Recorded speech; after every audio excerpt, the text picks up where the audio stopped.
Welcome to the Legacy Leaders Podcast. Are you doing the best for your client to help them create their legacy? Are you creating a plan that goes far beyond finances to help people ensure that it becomes the driving force behind all decisions?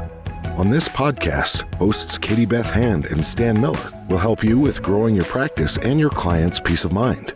Together, they bring the best and brightest minds to share with you how to help your clients develop their best legacy. And now, here are your hosts, Katie Beth and Stan. Welcome back to the Legacy Leaders Podcast with your host, Stan Miller and Katie Beth Hand. Our guest today is business owner, financial expert, and author Eric Miller. Eric specializes in helping practice owners across different industries achieve financial success. Eric, thank you so much for joining us. We are so excited to have you with us today. My pleasure. Thanks for having me. Absolutely. So before we dive in with the specifics of what you do now, tell our listeners a little bit about your background and really what led you into this field. Yeah, I guess my interest in personal finances really didn't come till like later in life for whatever reason. And, coming from where I came from, which was Toledo, Ohio, I'm either going to be a football coach, a police officer, or a teacher, and none of those really like excited me that much. So I kind of got into the financial world and tried to understand, like, okay, what is this? What are we trying to do here? What are we trying to accomplish? And worked for a mutual fund company for a little bit. But I always had the desire that I really wanted to teach and help business owners with their personal finances. So one day, I just decided to move to Florida. I had a business partner down there and said, hey, let's start this. So we did. And it was in 2008, which if you guys remember, that was not probably the best year to start a financial planning company. And we decided that we wanted to work with a very specific type of business owner. And we kind of honed in on healthcare private practice owners, because from my experience, I came from a healthcare background. My family was in healthcare. They really focused on the medicine, the practicing, but they didn't know much about the business and the financial side. So we thought it was a really good opportunity to help those types of people that really needed the help when it came to their business and personal finances. Absolutely. And you've been in the business for a while now. Luckily, we've had many great years since 2008 when you decided to jump into that field. Tell us more specifically about the type of practices that your company helps. What type of doctors do you help? What type of businesses do you work with? Yeah, I like to tell people that we work with types of people, but really and truly, we're working with someone's household. Like, our target is to work with that person's household. It's to make sure that they are, running their household like a business, essentially. So, our target is working with their household, making sure that they, have the proper investment plan, making sure that their debt management is in good shape, making sure that, they're running their household like a business. We just happen to work with healthcare owners, and primarily in the veterinary, dentistry, physical therapy, optometry, and chiropractic space are the main types of healthcare owners that we work with. So tell us a little bit about, with that being kind of your main client base, tell us a little bit about a lot of the very common issues and mistakes practice owners deal with and how you address some of those things. Yeah, the main one is this. Most of them went to school for 7 years to learn how to be an excellent doctor, but they never really got any financial training, any financial education. So money comes in their practice and it just flows right out because they don't have any semblance of, like, how do I control this? Where should it go?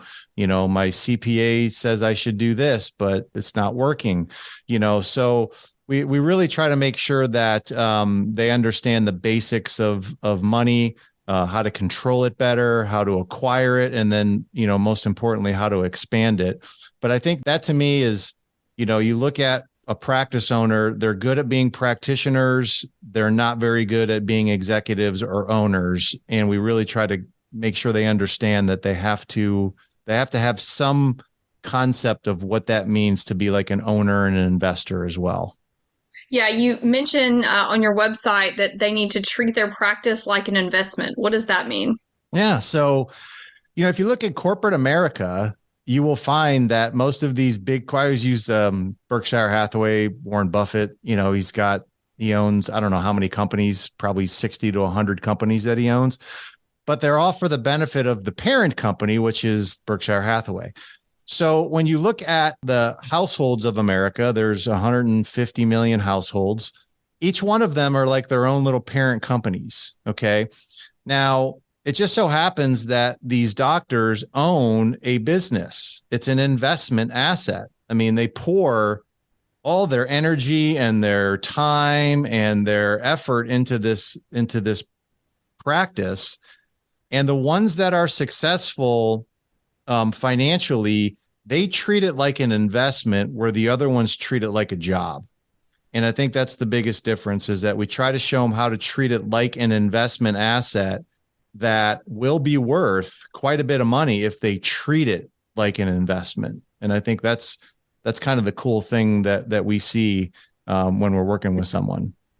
You also talk a little bit about the importance of creating wealth outside of just the practice. Talk to us a little bit about that. Yeah, I think a lot of people tend to get reliant on one of something. And I think we try to teach people to like never be reliant on one of anything. So if you have this practice that's probably the main income source of most people, right? Like that's where all their money comes from. But it can do more than that. It can be think of it like a machine. It can like actually be utilized correctly to create other income sources.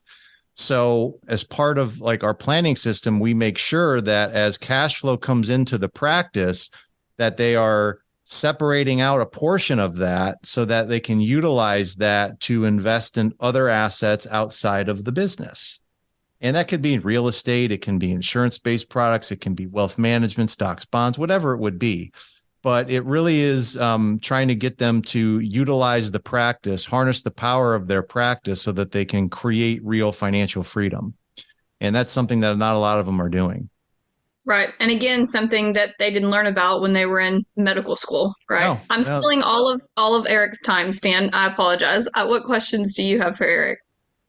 Yeah, I'm excited about this conversation today, Eric, because so much of what you do, so much of what you talk about is so, I would say, so directly relevant just, to me personally, because, I have a professional practice also.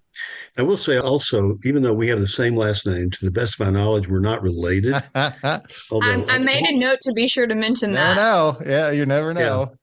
You never know. I've always kind of thought that maybe all Millers in the world were somehow related. But one of the perennial issues with the professional practice, you said it's so common that people think of it as a job. And it's true, because in medical school or dental school, they don't really teach you teach you the entrepreneurial, the business owner side of it. They teach you how to be a good dentist or a good veterinarian, whatever. And I'm curious to hear how you approach this. One of the things that's really seems important to me in treating your practice like a business is learning how to make that business less dependent on you. Mm-hmm. Right? Because if the business is entirely dependent on you, then, you really makes taking a vacation difficult. I remember I took a vacation once many decades ago, and somebody had given me, long story, somebody gave me 2 free tickets to Hawaii. So I took my wife and we went to the Maui Marriott and checked in, and I'm lying there beside the pool, and the hotel was free and the plane ticket was free. It was even a first class ticket. And so, but I'm lying there beside the pool and I start thinking about my overhead. Mm-hmm. And I started mentally calculating how much money it cost me every day to be there. Even though the trip was free, I realized that there's a cost attached to not being at the office because I'm not creating revenue. And it completely ruined the trip for me. I bet. And so I'm curious, I want to hear how you think about that. I want to hear how you talk to clients about that and what solutions you float up to clients. Yeah. Well, look, I think this certainly is a important point for a lot of people that own their practice right now. when you first start your practice, you're kind of excited. You're like, okay, I'm going to get this thing off the ground and, I'm going to be the main producer. But you get to a point where there's only so many bricks a bricklayer can lay in a day. Right. And if you want to have something now where there's value to this business to somebody else, you have to look and see what it is that they would actually want. And the last thing that a buyer is going to want of a practice that is going to write you a really big check with a lot of zeros behind it is the business relying 100% on you. That would automatically discount the value of the practice because it is relying upon you. Okay. So in my journey in working with practice owners, I started asking questions of a lot of the buyers of practices, like some of the big corporations, like, what are you guys looking at? Like, what makes you stroke a check for $10 million for a veterinary practice, right? Or a dental practice. And there are some things that they say. And one of the things that they say almost, unanimously is that if it's just a one doctor practice that's relying upon that person's production, it does not have a significant value to it. So I say that because it's tough to get out of the chair. It's tough to try to duplicate yourself and write up your hat and do all those things. But if you do, the value that you could get from the practice could be 3, 4, 5 times what the revenue is. So just think about that as you're kind of doing your day-to-day thing. So that to me is the importance of trying to duplicate yourself so you're not the only one that's doing all the production. So that would get a guy motivated, right? Yeah. But how do you move from being motivated to really doing that? Yeah. First thing is that you have to get everything that you do well out of your head and onto a piece of paper. Because I had the same thing happen to me. So as a financial advisor, when we first started, I was the only financial advisor, right? And I was the only one working with clients.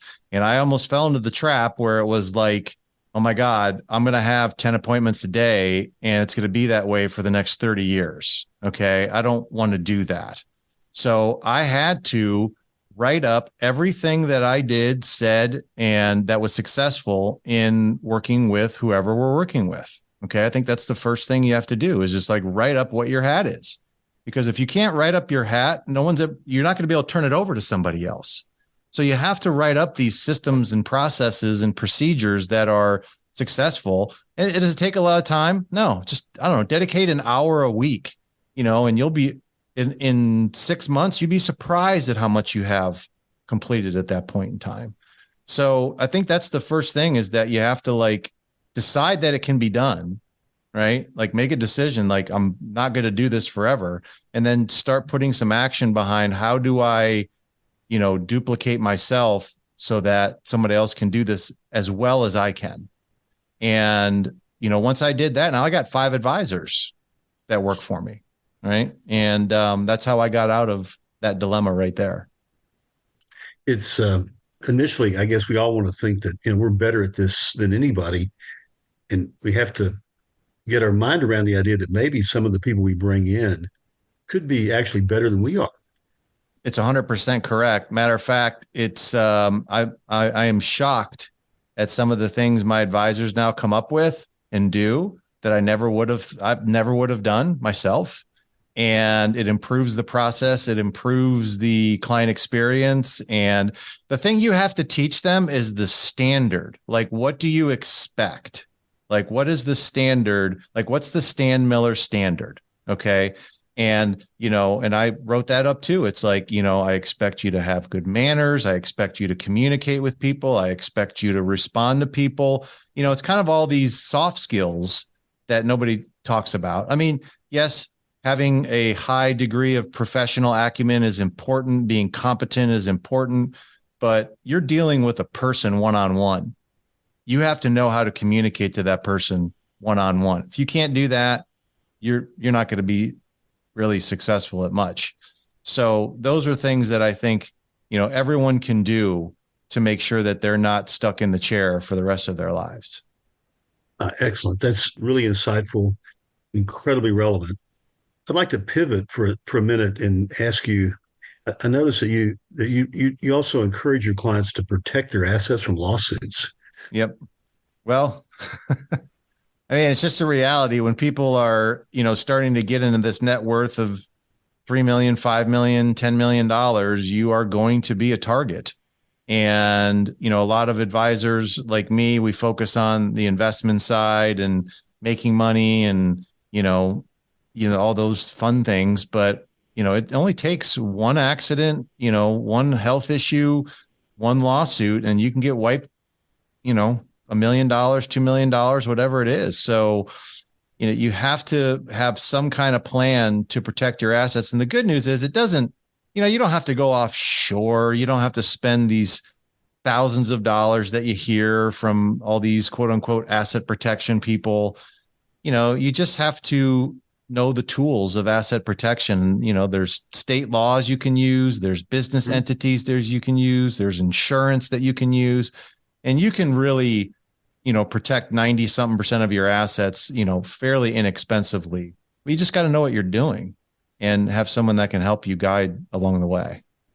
I'm really glad you bring it up because that really is relevant. The system, in so many ways, the system is kind of broken, and it really makes it's really catnip for trial lawyers because it's possible to just extort settlements out of fear that, gosh, if it goes to a jury, you have no control over that, and you could lose a lot more. So I totally agree with you that our clients need to build those walls around them so they have that, the confidence that the playing field is, at least level, or maybe even tipped in their favor. Yeah. Especially if they have kids, even if you have kids that are, 16-year-old kids that are driving. I mean, I've had a couple that's happened. And but just having, something simple as an umbrella policy, can really, be a pretty powerful tool for asset protection. Yeah, that should be a mandatory checklist item for everybody we work with that has a business or professional practice. So, I think, gosh, Eric, we may not be related, but we're really on the same page in many ways here. So how do you get clients to save money and like not spend it and put that over into investment accounts? Yeah, I mean, you have to understand that there's a science of keeping money. And when I say that there's a science of keeping money, I mean that number one, if you don't assign a purpose to money, then it will eventually go everywhere. Like I always use, if you got $20 in your pocket and it doesn't have a purpose, it may not get spent tomorrow. It may not get spent the next day, but it's going to get spent. All right. It's going to be used at some point in time. The other thing I'll tell people is that if you ever want to have reserves or savings or money to invest, you have to physically remove money from where it is. Okay. Because if you don't, then the money will eventually disappear. Now, how do you apply that? So most people that have money come into their business account. Okay. And if we usually set up a automatic and systematic method where a percentage of that money, once it comes in, I mean, you guys all probably were told, hey, when you make money, take 10% and set it aside, right? Everybody's heard that. Okay. So we're just applying that to a business owner and saying the first 10% of the money that comes into your practice, okay, 10% gets set aside into what we call a personal wealth storage account.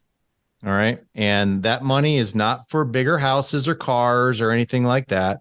That is for the creation of other income sources. So if I have $1 million practice, 100,000 is coming right off the top and going into that account.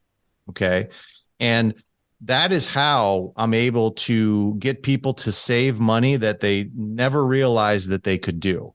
Because, people are just like, and I know a lot of people are probably thinking, there's no way I could save 10% of my practice revenue right now. There's just no way you can do it. And I'm like, well, you could. You just have to make sure you understand that you're in control of the money. It's not in control of you. And we have to make sure that we physically separate it out, because if you don't, then it's going to get spent at some point in time.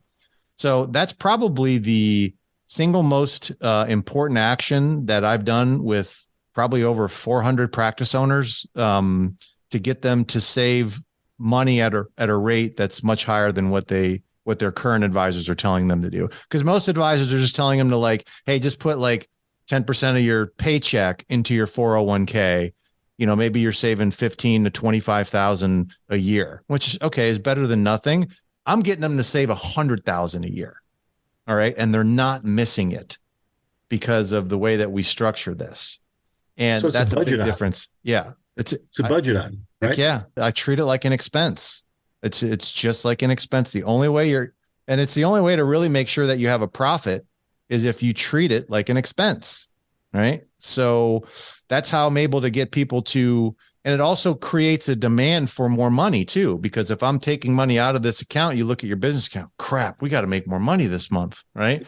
Because it's, but it's just one of those things. Money is kind of a funny thing. It's created by necessity.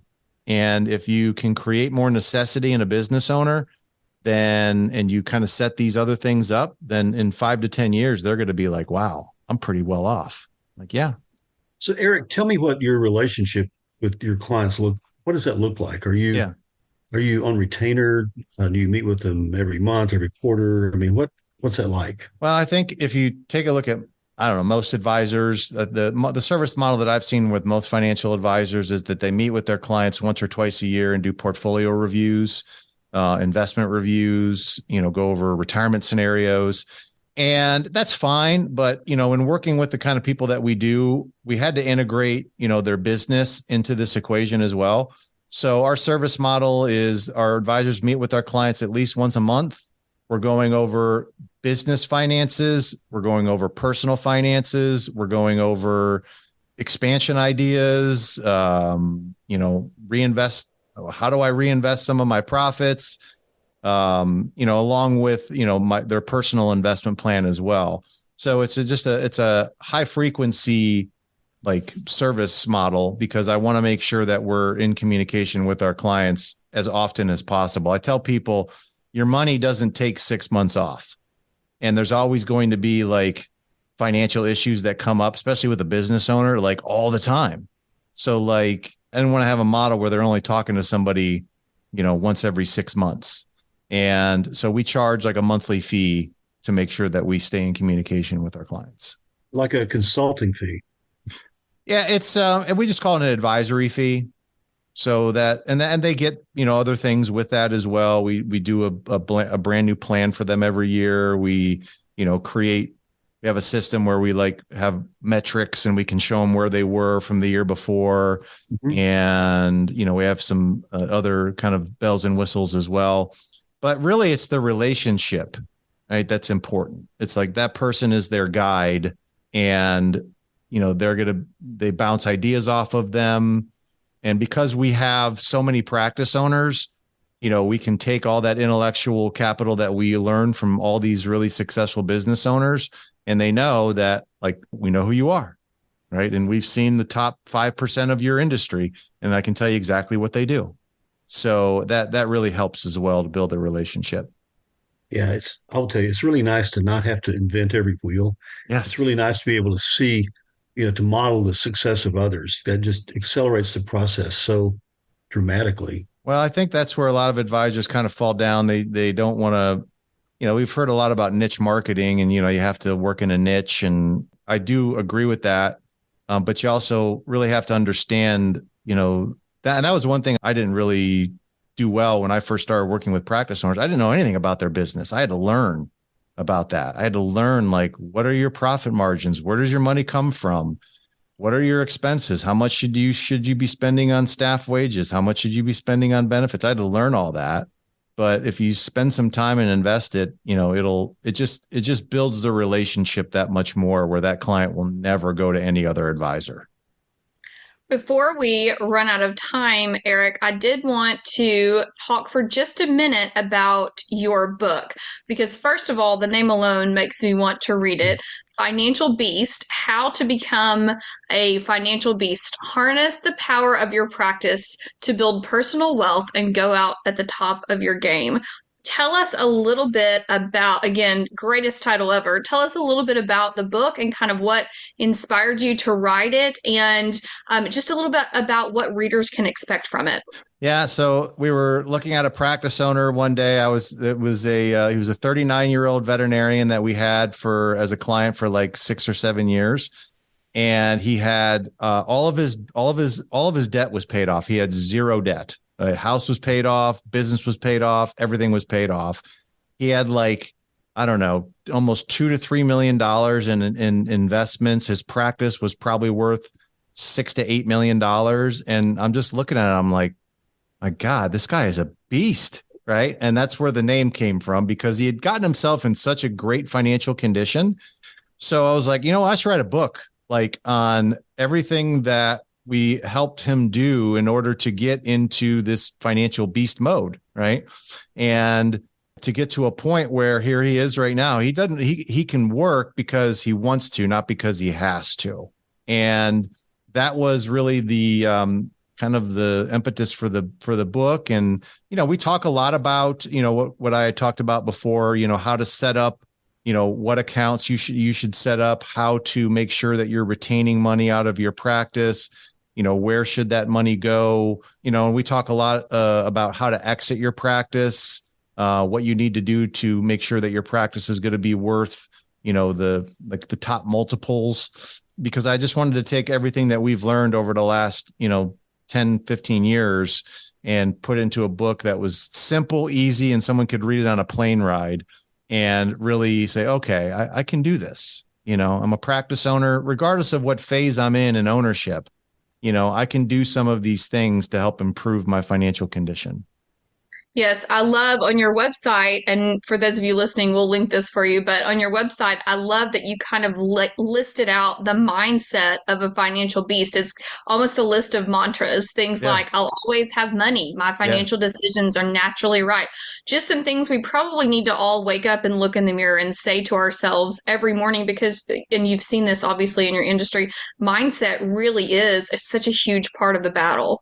Yeah, you do need to kind of get all the negative stuff out of your head. And, I'll say that every day sometimes, I always have money. My financial decisions are naturally right. I'm responsible with money. I can control money at will, all these things that just replace some of the things that, unfortunately, the bric-a-brac that we carry around with us.